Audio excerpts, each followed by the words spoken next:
نبدأ بسم الله.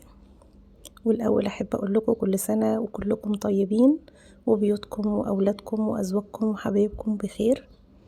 رمضان بكرة إن شاء الله، ربنا يجعله كده شهر البركة عليكم.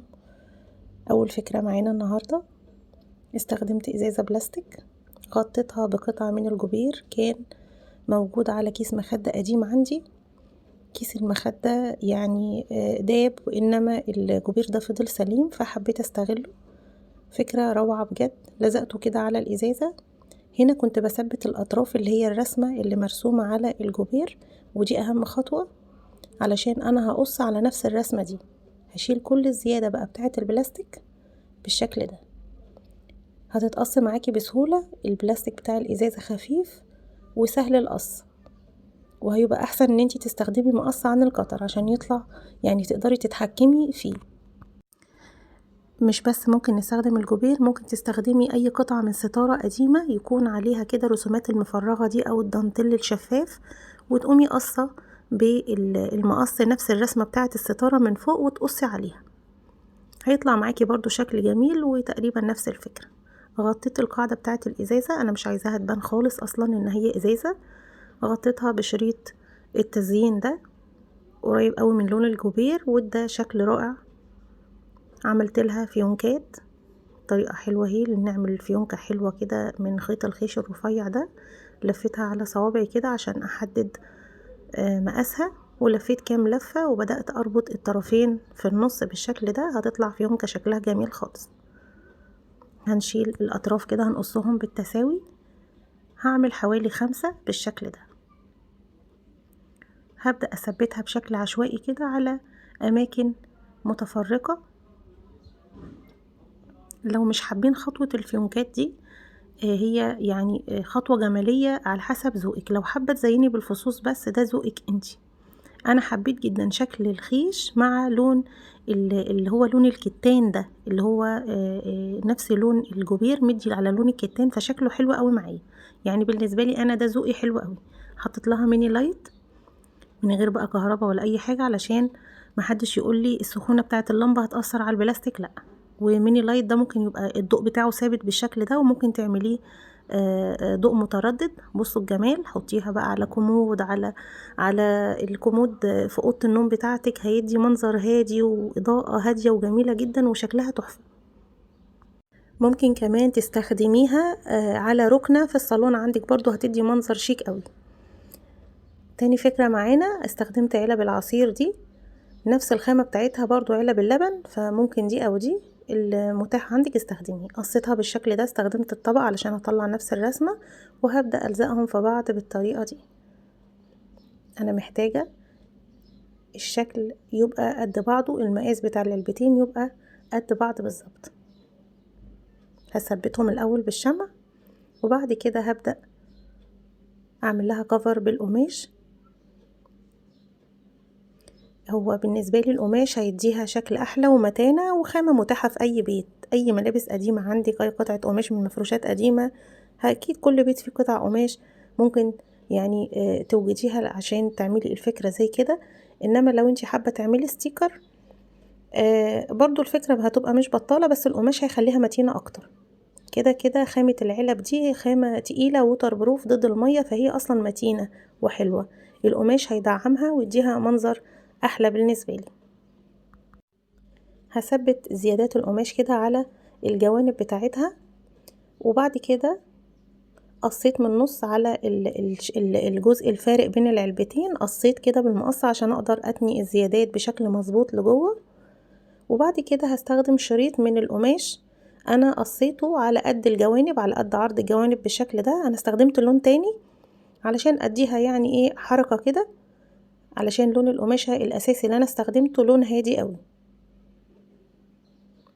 الشريط ده همشيه من اول الجوانب، وهمشيه جوه العلبة كلها عشان اكسي العلبة كلها، وطلعت بيه على الجنب الاخير ده برضو وثبته. وهنا استخدمت خيط المكرمية اللي هو السميك عشان اعمل لها يدين بالشكل ده. انا سايبة جزئين زيادة اهو عند النص كده، اللي هو المفرق بين العلبتين. هسيب الجزئين الزيادة دول وهقص كده. هعمل اليد التانية بنفس الطريقة بالظبط. خيط المكرمية من القطن والقماش بيمسك جدا جدا بالشمع. يعني اللي انا عملته ده متين قوي. بدأت اقيس الايدين على بعض كده علشان يبقوا مقاس واحد، وهثبتها بنفس الطريقة اللي ثبتها على الوجه التاني.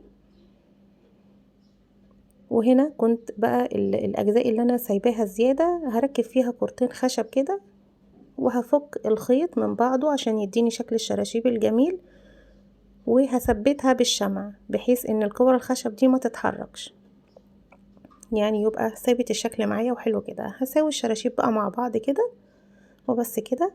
منظم تحفة تحفة جدا، متقسم من جوه، مساحته حلوة، متين، شكله اصلا تحفة جدا. ممكن بقى تستخدمي الالوان المتاحة عندك ونسقي الالوان والخامات براحتك. برضو الخيط ممكن تستخدمي خيط خيش، اي خيط متاح عندك، خيط كليم.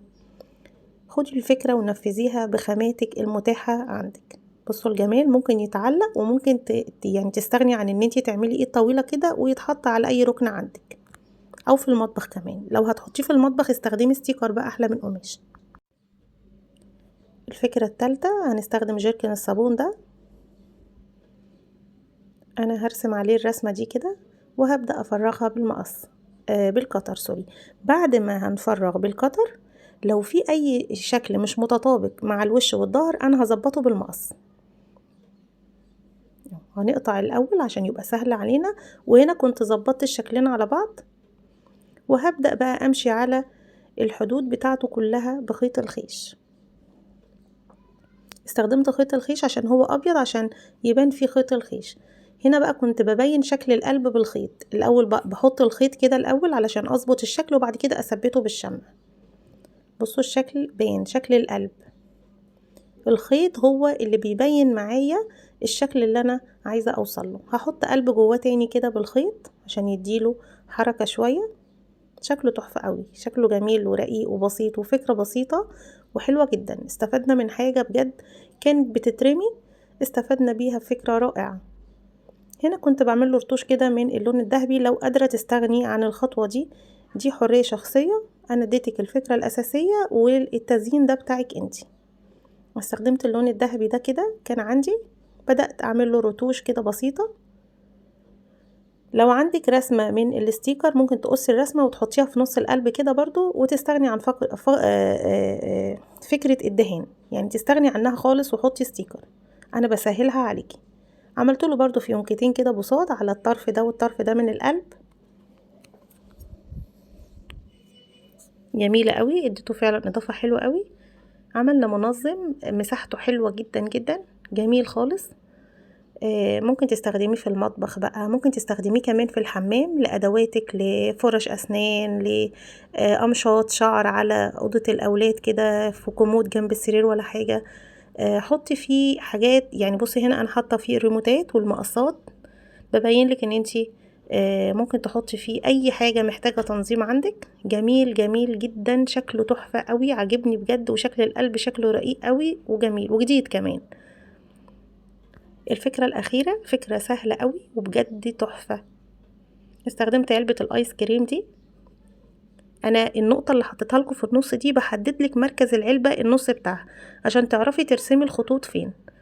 بأي قلم ومسطرة كده هنرسم خطين، وهنيجي من الجناب قصاد كل خط هننزل لتحت كده.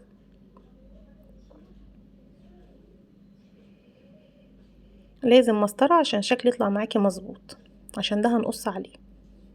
افرغ بقى بالكتر.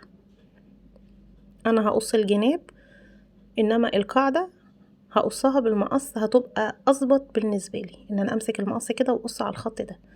خفت اعملها بالكتر يورب معايا او الشكل يبوظ معايا. المقص مش هيخليكي تغلطي. هشيل بقى الجزء ده كله. هعمل هنا فتحة صغيرة من غير رسم بقى، يعني فتحة مستطيل كده طويل. لو حبيتي انتي ترسمي، بتحبي ترسمي مثلا، بيبقى بالنسبة لك كده اسهل، مفيش مانع. انما هي حتة صغيرة فما اضطريتش ان انا ارسمها.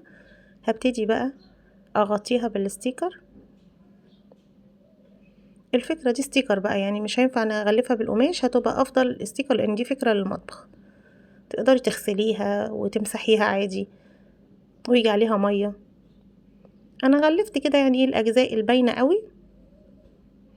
زوقيها براحتك، يعني ممكن على فكره تستغني اصلا عن فكره الاستيكر لو انت مش فارق معاكي ان انت الشكل قوي، او هتهتم بفايده الفكره. بصوا الجمال، لا الاستيكر اداها اضافه بصراحه.